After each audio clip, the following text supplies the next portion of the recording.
चुनाव घोषणा के साथ में ही जिला में आदर्श आचार संहिता लागू होगी है। जिला निर्वाचन अधिकारी चिन्मय गोपाल कलेक्ट्रेट सभागार में प्रेस कॉन्फ्रेंस आयोजित कर एक जानकारी दी। वह बताया कि 20 मार्च ने जो अधिसूचना जारी होने के बाद में ही नामांकन दाखिल करने को काम शुरू हो जाएगा। राज्य में 27 मार्च तक नामांकन दाखिल किया जाएगा।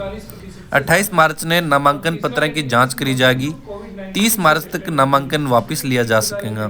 19 अप्रैल ने मतदान होगा व 6 जून ने की मतगणना करी जाएगी। जिला निर्वाचन अधिकारी बताया कि लोकसभा चुनाव में केंद्रीय पर्यवेक्षक चुनाव प्रक्रिया व उम्मीदवारों के खर्चा लेकर नजर बनाई जाएगी। वह बताया कि जिला में शांतिपूर्ण मतदान व कानूनी व्यवस्था बनाए रखने के लिए पुख्ता इंतजाम किया जाएगा। आज हमने जो अपना चुनाव घोषित हो चुका है तो उसके लिए प्रेस कॉन्फ्रेंस करी है। तो अलग अलग टॉपिक्स पे हमने अभी मीडिया को उससे पहले हमने पॉलिटिकल पार्टीज़ की मीटिंग ली थी, मीडिया को भी हमने ब्रीफिंग करी है। तो एक तो हमने मॉडल कोड ऑफ कंडक्ट के बारे में बताया है आज कि मॉडल कोड ऑफ कंडक्ट कल से लागू हो गया, तो उसमें क्या डूज एंड डोंट्स रहेंगे। उसके अलावा जो होम वोटिंग का प्रोसीजर है, क्योंकि होम वोटिंग पे काफ़ी चुनाव आयोग का भी फोकस है, तो होम वोटिंग के पूरे प्रोसीजर को डिस्कस किया गया है और उसको प्रॉपर्ली एक्सप्लेन किया गया है। उसके अलावा जो है हम लोगों ने ये भी बताया है कि मीडिया को भी क्या किन चीज़ों की ध्यान रखना है। उसके अलावा जो पॉलिटिकल पार्टीज़ हैं, कैंडिडेट्स हैं, तो पेड न्यूज़ और जो प्री सर्टिफिकेशन है उसके संदर्भ में क्या क्या उनको कार्रवाई करनी होती है, कैसे करनी होती है। नॉमिनेशन के बारे में बताया है, डेट्स वगैरह बताई गई हैं, लोकेशन बताई गई है। ऑनलाइन जो IT एप्लीकेशंस हैं, ऑनलाइन नॉमिनेशन का प्रोसीजर रहेगा एंड उसके बारे में बताया गया है। C vigil app and other जो सिटीजन से रिलेटेड ऐप्स हैं उसके बारे में भी बताया गया है।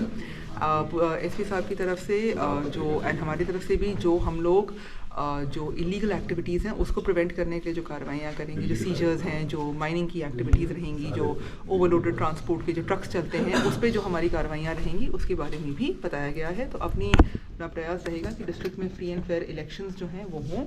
और मैं सबसे ये अपील भी करना चाहूँगी जो हमारे मतदाता हैं, स्पेशली जो युवा मतदाता हैं, कि आप मैक्सिमम नंबर्स में आएँ और वोट करें।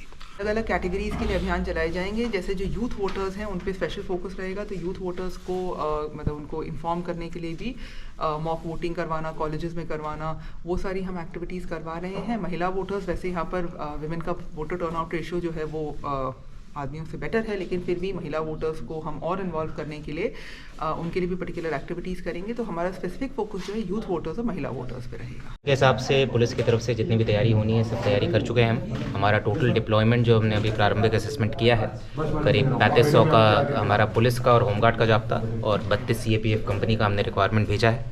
अब जितना जाब्ता हमें मिलेगा उस हिसाब से जो भी क्रिटिकल पोलिंग स्टेशन हमने चिन्हित किए हैं उस पर हम जाब्ता का डिप्लॉयमेंट करेंगे, और जहां जाब्ता का डिप्लॉयमेंट नहीं हो पाएगा वहां पर हम माइक्रो ऑब्जर्वर्स और वेबकास्टिंग के मार्फत उनको कवर करेंगे।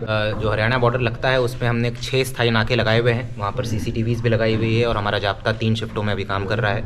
वहाँ पर हम पूरी निगरानी रखे हुए हैं, और उसके अलावा भी अस्थायी नाके भी हम अलग अलग टाइम पर सरप्राइज़ अस्थायी नाके लगाएंगे। जो रूट्स चिन्हित किए जाएंगे, जिन रूट से कुछ भी अवैध गतिविधि होती है उन पर अस्थायी नाके लगाकर भी कार्रवाई की जाएगी।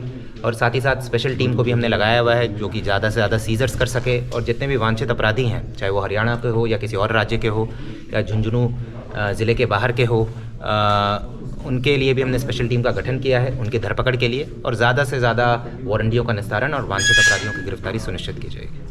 जो शराब की दुकानों को भी जो शिकायतें मिल रही है 24 घंटे खुली रहती है? बिल्कुल, ऐसी शिकायतें भी प्राप्त हुई हैं। 8 बजे के बाद स्पेशल एक हम विजिलेंस टीम का गठन करेंगे। आबकारी विभाग के साथ भी इसके साथ हमें समन्वय करना पड़ेगा, क्योंकि जो प्राइमरी जिम्मेदारी है उनकी है।